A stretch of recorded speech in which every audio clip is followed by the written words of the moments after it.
Determine the molar mass.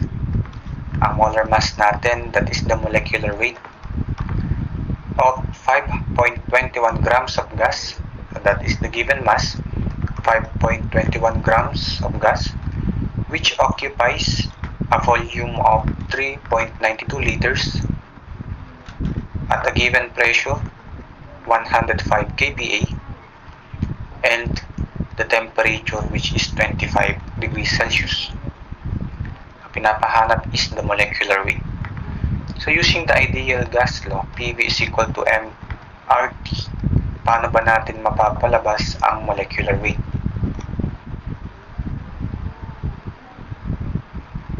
PV is equal to nRT. PV is equal to nRT. Mapapalabas natin yung molecular weight sa formula na kanina pa natin ginagamit, di ba? Molecular weight is equal to the mass divided by the number of moles N. So, dito makikita natin na yung N dito sa PV is equal to nRT ay pwede nating mapalitan as the quotient of the mass divided by the molecular weight. So, palitan natin si N dito. So, meron na tayong solution na PV is equal to the N will become M over MW RT. And ang pinapahanap nga sa atin is the molecular weight. So, cross multiplication that will be equal to MRT divided by the PV. So, kompleto na ba? Meron tayong mass, meron tayong R, meron tayong temperature, and PV. So, let us now proceed to the solution. So, the given mass is 5.21 grams. Yung R natin is 0.0821 liter atmosphere per mole Kelvin. And our temperature is 25 degrees Celsius. Gawin natin Kelvin. Kaya mag-plus tayo ng 273. Divided by our pressure. The pressure is 105 kPa. So, gawin naman natin itong atmosphere. So, in 1 atm, there are 101.325 kPa. And lastly, our volume is in liters already. So, 3.92 liters. So, kapag kinancel na ulit natin yung mga pwedeng makancel na unit, so ito yun. Una yung kPa, yung atmosphere, Kelvin, and liter. And ang natitirang unit na is the unit of molecular weight, which is grams per mole. So, let us solve for the molecular weight. 5.21 times 0.0821 times the sum of 25 plus 273 divided by yung 105 over 101.325 times 3.92. The answer is 31.38 grams per mole. And that is closest to letter B.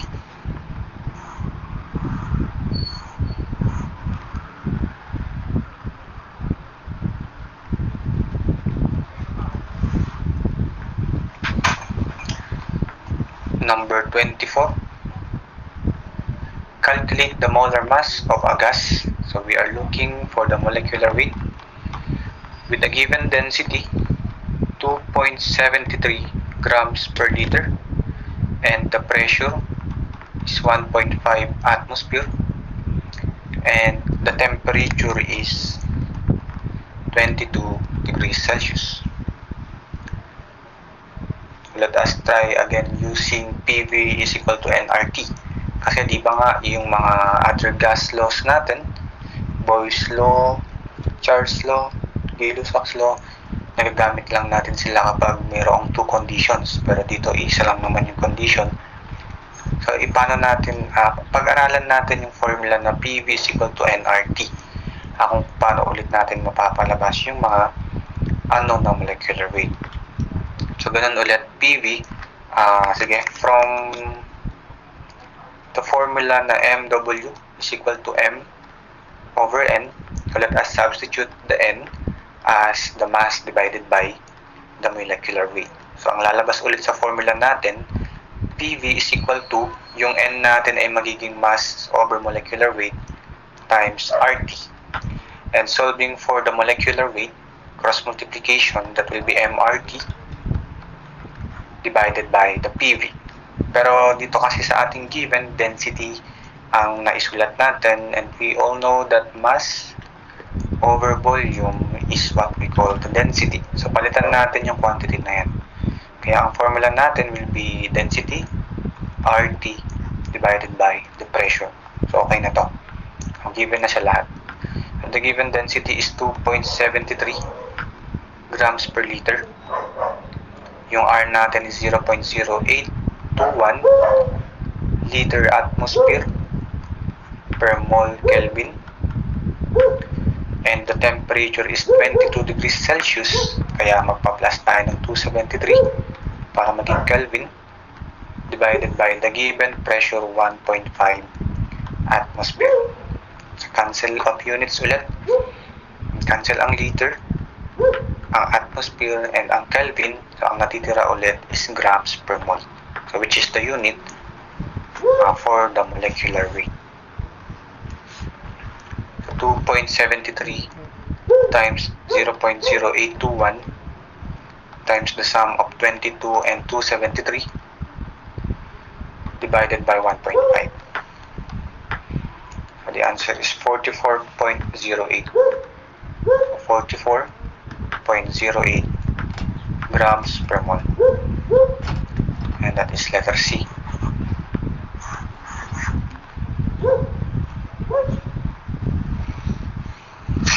Is the correct answer.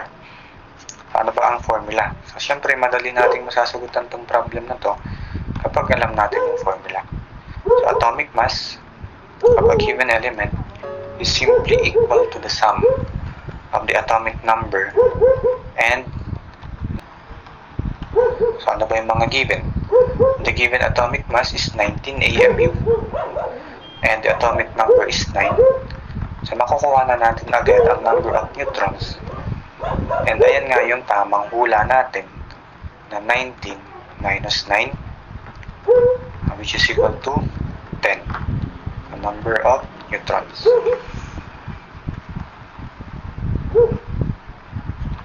Letter A. So, this is the formula.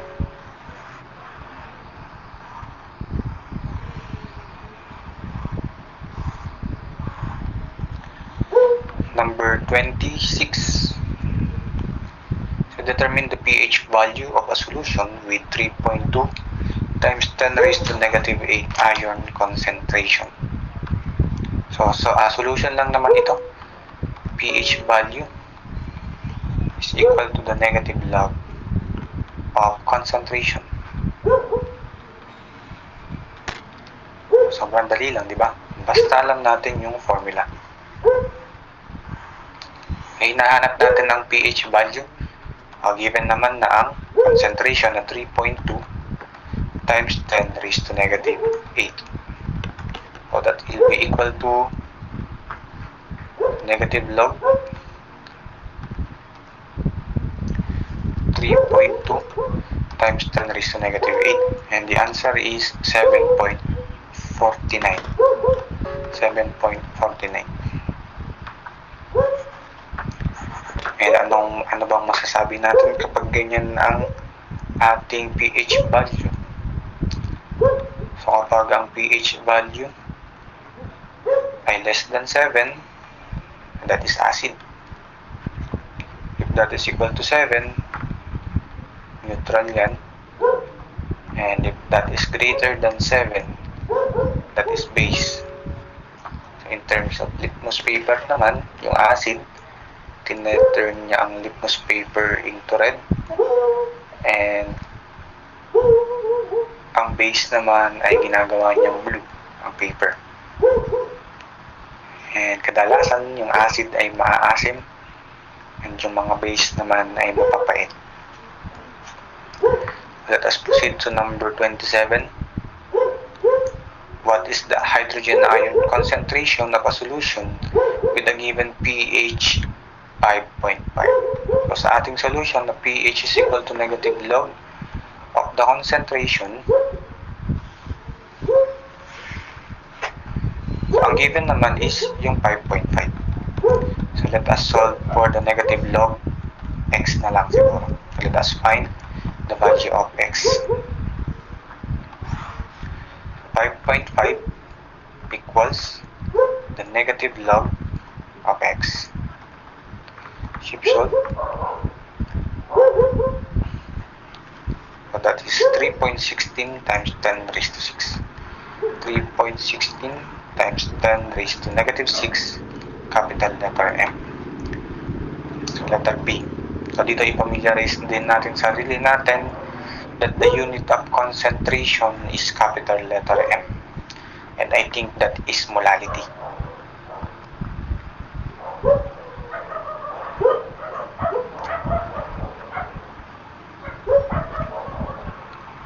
Number 28. What is the volume of 5 kilograms of mercury with the density 13.6 grams per ml? So this is an easy one. The density is equal to the mass over volume, di ba? So solving for volume, that is simply the mass divided by the density. The given mass of mercury is 5.0 kilograms and the given density is 13.6 grams per ml. So let us convert kilograms na lang into grams. So there are 1,000 grams in 1 kilogram. So cancel ang kilogram, cancel ang gram. That will leave us a unit of ml. And ayan na yung nasa choices natin. 5 times 1,000 divided by 13.6.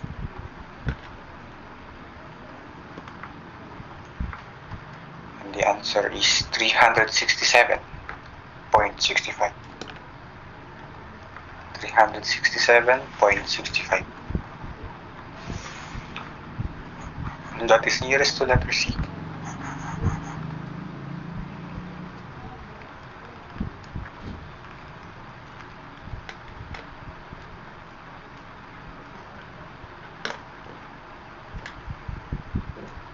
Number 29. What is the mass of oxygen that reacts with 7.89 grams aluminum to produce 14.78 grams of aluminum oxide?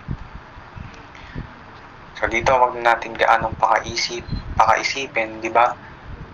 Kumbaga sa timbangan, kung gaano kadami yung nilagay natin, ganun din naman kadami yung masusukat ng timbangan. So dahil ang bumubuo sa ating mixture, sa ating compound ay oxygen and aluminum, so ang 14.78 grams of aluminum oxide ay binubuo ng oxygen and aluminum. So this is just simply additive.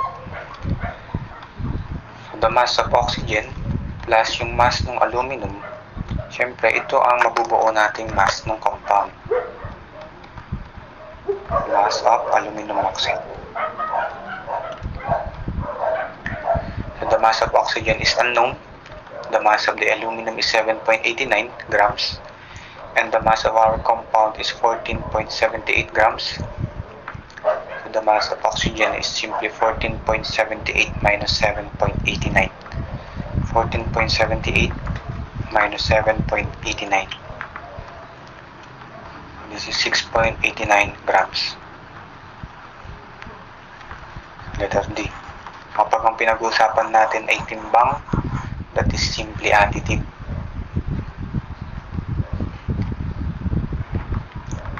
Number 30. So if 7.35 grams of sulfur reacts with 4.92 grams of aluminum to form the only compound sulfur and aluminum, how much sulfur will react with 9.12 grams of aluminum? So this is simply a ratio and proportion, di ba? Meron tayong same compound. Sabi na lang natin, compound 1, kaparehas na yung compound 2. Because there is only one compound na magagawa daw natin sa sulfur and aluminum. Kung daw sa compound 1, mabubuo siya by reacting 7.35 or sabi na lang natin na Kung sa compound 1, mabubuo siya by reacting the mass number 1 of sulfur divided by the mass number 1 of aluminum. So, ganun dito, makakabuo tayo ng kaparehas na compound kapag mayroong panibagong mass of sulfur with the same ratio as the second mass of the aluminum. The mass number 1 of sulfur is 7.35 grams and the mass number 1 of aluminum is 4.92 grams. That will be equal to the mass number 2 of the sulfur, which is the unknown. Tinatanong sa atin how much sulfur divided by the mass number 2 of aluminum, which is 9.12 grams. So the mass number 2 of sulfur will be in the unit of grams. So cancel yung grams dito and may matitira dito sa baba niya. 7.35 divided by 4.92 times 9.12. So the answer is 13.62 grams. That is letter A. So before we end our discussion, check muna natin to. So this is the table of elements, periodic table of elements. Pakikapisa na lang din siguro at least 20 to 30 elements, no, para alam natin kung ano yung atomic number nila. And nasa-search naman ito sa Google. So dito binigay dito that yung una is the alkali metal, alkaline earth, transition metal, basic metal. So paki-aral na lang. And ito yung ginagamit natin kanina. Yung diatomic elements, nabanggit na din natin ito kanina. And ito naman, types of chemical reactions. So dito meron 4, pero hindi lang naman siya 4. So sa ating discussion, 4 na lang muna dito. So una is the combination or synthesis. So meron lang tayong dalawang reactants na pinagsama. For example, sodium and chlorine. That nag-combine sila, naging NaCl, sodium chloride. Kapag decomposition, paghihiwalay naman natin. So meron tayong HGO, pinaghiwalay yung mercury and oxygen gas. That is reaction number 2. Ang pangatlo naman ay single replacement. So ito yung pattern. So si A plus BC, ang mangyayari dyan, magsasama na yung AC and then B. Kaya kung titingnan natin dito, mag-isa si magnesium sa left side, and then magkasama yung copper and NO3. Pero pagdating after ng reaction, nagsama na yung magnesium and the NO3. And then nag-isa na lang yung copper. Next one, double replacement from the word double. So dalawa dyan yung nagpalit. So, from the original condition na AB plus CD, after the reaction, ang magsasama na ay si AD and then si CD. At from the example dito, ng unang magkasama ay si K, potassium and iodine, and then dito naman ay si lead at yung NO3. Pero after the reaction, magpapalit na dyan, si K, si potassium, ang kasama niya ay si NO3, samantalang yung lead naman ang kasama niya ay si iodine. So para kung sakaling may itanong na what kind of chemical reaction is given, so alam natin yung isasagot natin.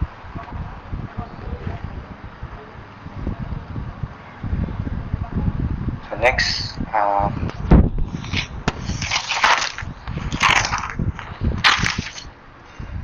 so i-take down notes lang din natin to yung 8 major groups sa ating periodic table. And yung groups natin sa periodic table, that is the column, yung mga vertical na lines. Ayun yung mga vertical group. So group number 1, this is what we call alkali metals. Group number 2, alkali earth metals.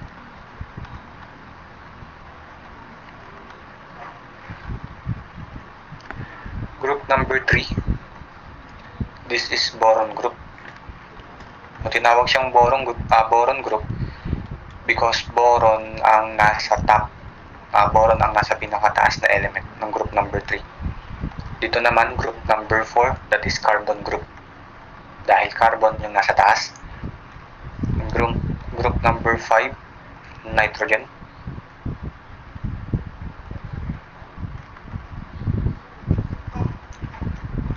Group number 6, oxygen group. Or this is also called chalcogens. And then group number 7, ito naman yung mga halogens.